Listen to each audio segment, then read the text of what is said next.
और ट्रंप के सलाहकार और White House deputy chief Stephen Miller का धमकाने वाला बयान आया है। दुनिया ताकत के दम पर चलती है। वेनेजुएला अब अमेरिका के कंट्रोल में है। ये देखिए, ग्रीनलैंड को लेने के लिए मिलिट्री ऑपरेशन की भी जरूरत नहीं पड़ेगी।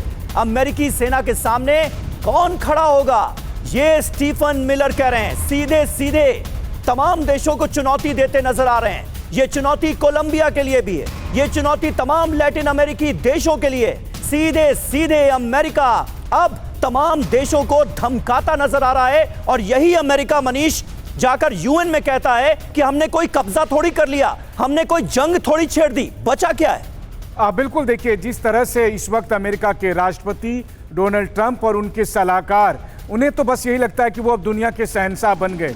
ये अलग बात है कि एक जगह मैंने पढ़ा था कि एक कब्र के बाहर लिखा था कि यहाँ वो लोग दफन है जिन्हें लगता था कि वो दुनिया चलाते हैं। तो सबका समय आता है। इस वक्त राष्ट्रपति ट्रंप को यही लग रहा है कि वो अजेय हैं, वो सिकंदर हो चुके हैं, उसे कोई नहीं रोक सकता है। और इस वक्त उनकी नज़र है कि उत्तर में कनाडा से लेकर दक्षिण में चिली तक अमेरिका का राज हो। लेकिन बात सीधी सी है कि ऐसा बहुत दिन तक चलने वाला नहीं है। अमेरिका के अंदर भी ट्रंप की पॉलिसी का बहुत ज़्यादा विरोध हो रहा है। वहीं दूसरी तरफ रूस और चीन ही नहीं बल्कि दुनिया के हर छोटे बड़े मुल्क वेनेजुएला की घटना से काफ़ी आहत हैं और विरोध के स्वर बढ़ते जा रहे हैं। यूएनएससी में तमाम देशों ने, 15 में से 13 देशों ने अमेरिका के रवैये की खुलकर आलोचना की है। उसमें छोटे बड़े सभी किस्म के देश हैं। तो ऐसी स्थिति में साफ है कि डोनाल्ड ट्रंप की इस पॉलिसी का खामियाजा उनकी प्रेसिडेंसी को भी चुकाना पड़ सकता है। हो सकता है कि इन सब वजहों से इतना केओस अमेरिका की पॉलिटिक्स में आ जाए कि अगले कुछ महीने में आप देखेंगे ट्रंप पर भी महाभियोग चलेगा। जी, ये अगर हो जाए तो ये कोई बड़ी बात नहीं होगी, क्योंकि लगातार जो पॉलिसीज हैं, एक के बाद एक जो फैसले हैं, उसको लेकर अमेरिका में भी सवाल उठ रहा है।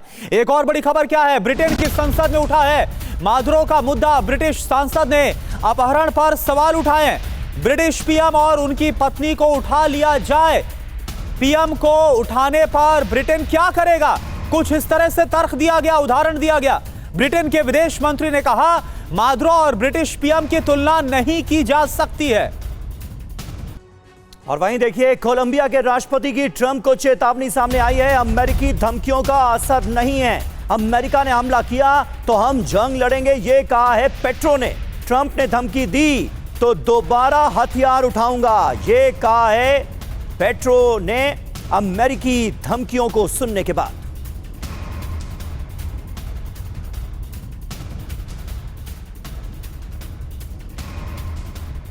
और वहीं ग्रीनलैंड के प्रधानमंत्री की तरफ से भी ट्रंप को दो टूक, ग्रीनलैंड पर कब्जे का सपना देखना बंद करे, ये निल्सन की तरफ से कहा गया।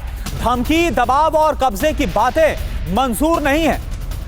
तो ग्रीनलैंड की तरफ से भी जो बयान है, प्रतिक्रिया है, वो लगातार डोनाल्ड ट्रंप का जो रुख है, जो वार्निंग, जो धमकियां हैं, उसको लेकर सामने आ गया है। तो कोलंबिया और ग्रीनलैंड की यलगार अमेरिका से जंग को तैयार है, यह साफ तौर पर कहा गया। पूरी इंफॉर्मेशन बिग वॉल पर आप देखिए। अमेरिका और पड़ोसी देशों में टकराव और ज्यादा बढ़ गया हो, और इसके लिए जिम्मेदार कौन है, लगातार आप सुन रहे हैं ट्रंप का बयान। कोलंबिया, ग्रीनलैंड ने जंग की तैयारियां शुरू कर दी है अमेरिका के खिलाफ। आप देखिए कोलंबिया की तरफ से क्या कहा गया, धमकियों का कोई असर नहीं होगा, कोई फर्क नहीं पड़ता। तो ग्रीनलैंड ने ऐसे रिएक्ट किया है ये बोलकर कि कब्जे का सपना देखना अमेरिका बंद कर दे। कोलंबिया ने आगे क्या कहा, हमला किया तो फिर हम जंग लड़ेंगे।